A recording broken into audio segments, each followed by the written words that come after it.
नमस्कार दोस्तों, जय सिया राम।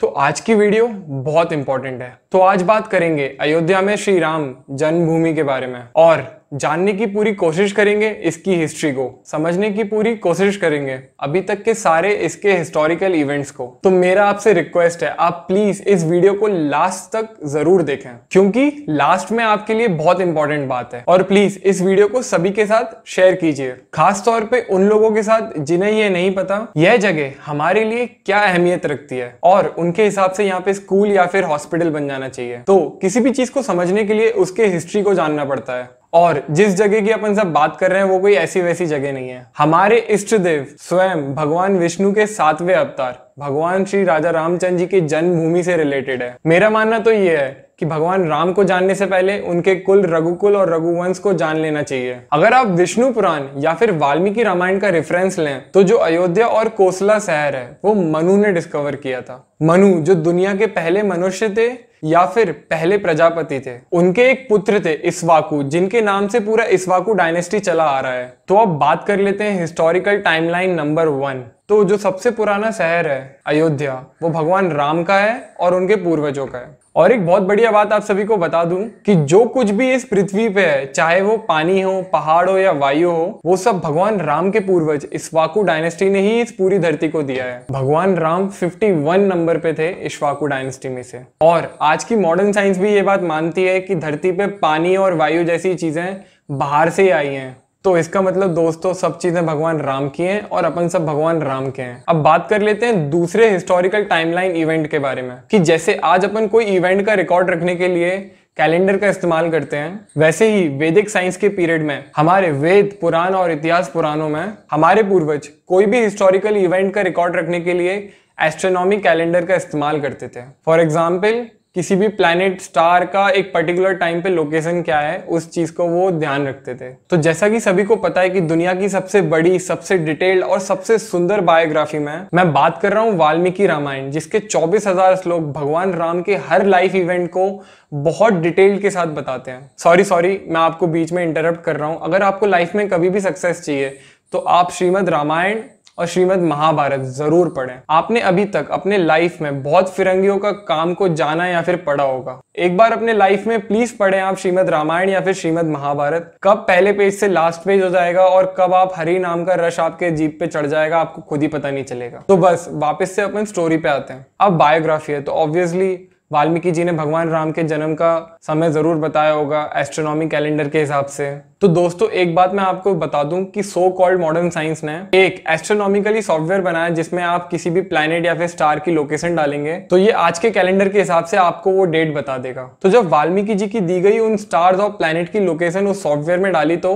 उसके हिसाब से भगवान राम का जन्म 10 जनवरी दोपहर के 12:05 सन 5114 ईसा पूर्व में हुआ था। और भी हिस्टोरिकल इवेंट लोकेशन की इंफॉर्मेशन उस सॉफ्टवेयर में डाली तो पता चला कि जब हनुमान जी सीता माता से लंका में मिले थे तो वो दिन था 12 सितंबर 5075 ईसा पूर्व। तो दोस्तों इससे एक बात तो प्रूफ होती है कि मॉडर्न साइंस भी भगवान राम को मानता है। उनके हिसाब से वो 7000 साल पहले थे। लेकिन अगर आप किसी एक छोटे बच्चे से भी पूछोगे जिसे सनातन धर्म का थोड़ा सा भी ज्ञान होगा, वो इस बात को गलत बताएगा, क्योंकि हम सभी लोग जानते हैं कि भगवान राम त्रेता युग के हैं और 5000 साल पहले भगवान कृष्ण ने जब ये धरती छोड़ी तो कलयुग लग गया, जिसमें आज अपन सभी हैं। और भगवान कृष्ण द्वापर युग में थे जो करीबन 8,64,000 साल चला था। तो इस हिसाब से भगवान राम इस धरती पे 9 लाख साल पहले थे। मुझे पता है आपको सुनने में बिल्कुल यकीन नहीं हो रहा होगा, बट इस बात को मॉडर्न साइंस खुद ही प्रूफ कर देगा। हम सभी लोगों ने राम सेतु के बारे में तो सुना ही होगा। उसकी कार्बन डेटिंग की गई कि ये जानने के लिए वो कितने साल पुराना है। तो पता चला मिडिल में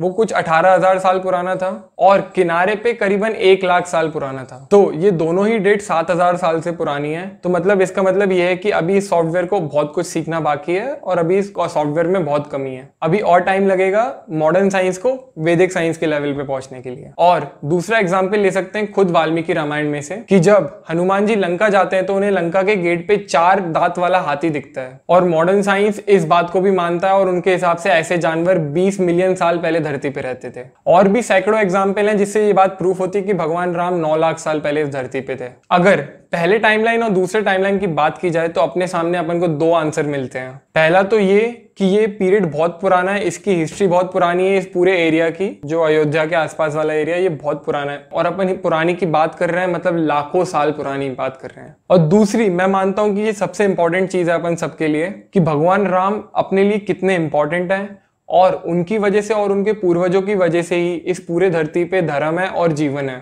और ऐसे ही लाखों वर्ष बीत गए, जहां पे भगवान राम का जन्म हुआ था वहां पे लोग लाखों वर्ष से पूजा करते हुए आ रहे थे। तो अब बात कर लेते हैं फाइनल थर्ड टाइमलाइन के बारे में। जैसा कि सभी को पता है कि 5000 साल पहले भगवान कृष्ण के धरती से जाने के बाद धरती पे फाइनल युग कलयुग लग गया। देवताओं की भाषा में बात करें तो इमरजेंसी लग गई। सारे देवी देवताएं धरती छोड़ के चले गए सिवाय 7 चिरंजीवियों को छोड़ के, जिनमें से एक परम राम भक्त श्री रामदूत हनुमान जी भी हैं। अगर सिंपल भाषा में बात करें तो जिनके पास कलयुग के एंड तक धरती पे रहने की परमिशन है, जब तक कि वापस से सतयुग स्टार्ट नहीं हो जाता। तो बात यह है दोस्तों कि सारे देवी देवताएं अपनी मूर्तियों में और मंदिर में रह गए, अपने पास नॉलेज है ही नहीं। दोस्तों सोचने वाली बात है, आप प्लीज इस बात पे थोड़ा सा गौर करिएगा। करीबन 800 साल पहले हमसे हमारी सारी नॉलेज चली गई। भले ही कलयुग 5000 साल पहले स्टार्ट हुआ हो, फिर भी अपना धर्म कितना प्रैक्टिकल है, कितना प्रैक्टिकल है। फॉर एग्जाम्पल कि 5000 साल पहले अपना कलयुग लगा, ऐसा नहीं कि 5000 एक दिन होने पे सारी चीजें खत्म हो गई। कलयुग अभी 4,32,000 साल और चलेगा। कितनी प्लानिंग के साथ हमसे हमारी नॉलेज छीन ली गई, हम लोग कुछ कर ही नहीं पाए। हमारे जो ओरिजिनल वेद पुराण, इतिहास पुराण, ओरिजिनल ग्रंथ जो नालंदा और तक्षशिला में रखे थे वो मुगलों ने 800 साल पहले जला दिए। किसी ने सही कहा, अगर अपने पास वेदों की नॉलेज होती तो कलयुग केवल सिर्फ नाम का ही रहता।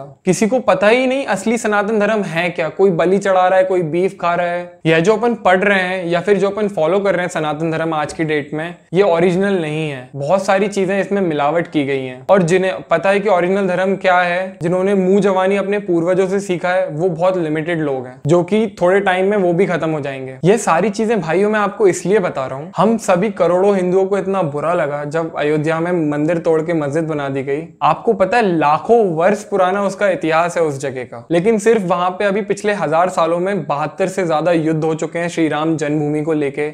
आप सोचिए कहां लाखों वर्ष पुराना उसका इतिहास और पिछले 1000 सालों में 72 युद्ध। कलयुग में भी हमारे हिंदू भाई सारे 72 बार लड़े, एक बार नहीं, 2 बार नहीं, 72 बार श्री राम जन्मभूमि के लिए। मैं उस पर बात नहीं करूंगा कि बाबर ने तोड़ा है, हुमायूं ने तोड़ा, किसने तोड़ा। अपन इस चीज का पता ऐसे ही लगा सकते हैं कि हिंदुस्तान में 30,000 मंदिरों को तोड़ के मस्जिद बना दी गई। यहाँ तक कि हिंदुओं के लिए जो सबसे इंपॉर्टेंट जगह थी और दुनिया के सबसे पुराने शहरों में भी उसका नाम है प्रयाग, उसका नाम बदल के इलाहाबाद रख दिया। 30,000 मंदिरों को तोड़ के मस्जिद बना दी गई। और अभी पाकिस्तान, बांग्लादेश और अफगानिस्तान की तो मैं बात ही नहीं कर रहा हूँ कि कैसे बम लगा के मंदिरों को और मूर्तियों को तोड़ा गया है। और अगर आपको याद हो या फिर आपने कहीं पे पढ़ा हो कि अयोध्या में जो बाबरी मस्जिद थी उसको ये लोग मस्जिद जन्म स्थल भी बोलते थे। मतलब पहले तोड़ते थे, अब एक्सेप्ट भी करते खुलेआम कि हमने तोड़ के मस्जिद जन्म स्थल बनाया। और बाकी आप तुलसीदास जी द्वारा कलयुग में श्री रामचरितमानस को पढ़ते हो तो जब ये मंदिर तोड़ा जा रहा था तो वो वहीं सरयू नदी के किनारे रचना कर रहे थे। उन्होंने अपनी चौपाइयों में खुद कहा है कि जहाँ पे हिंदू भगवान राम की पूजा करते थे, जहाँ पे भगवान राम का जन्म हुआ था, उसको कैसे तोड़ा गया। यह सब सुप्रीम कोर्ट में गया, सुप्रीम कोर्ट ने ये सारी चीजें मानी। और अगर आपने पढ़ा हो रिसेंटली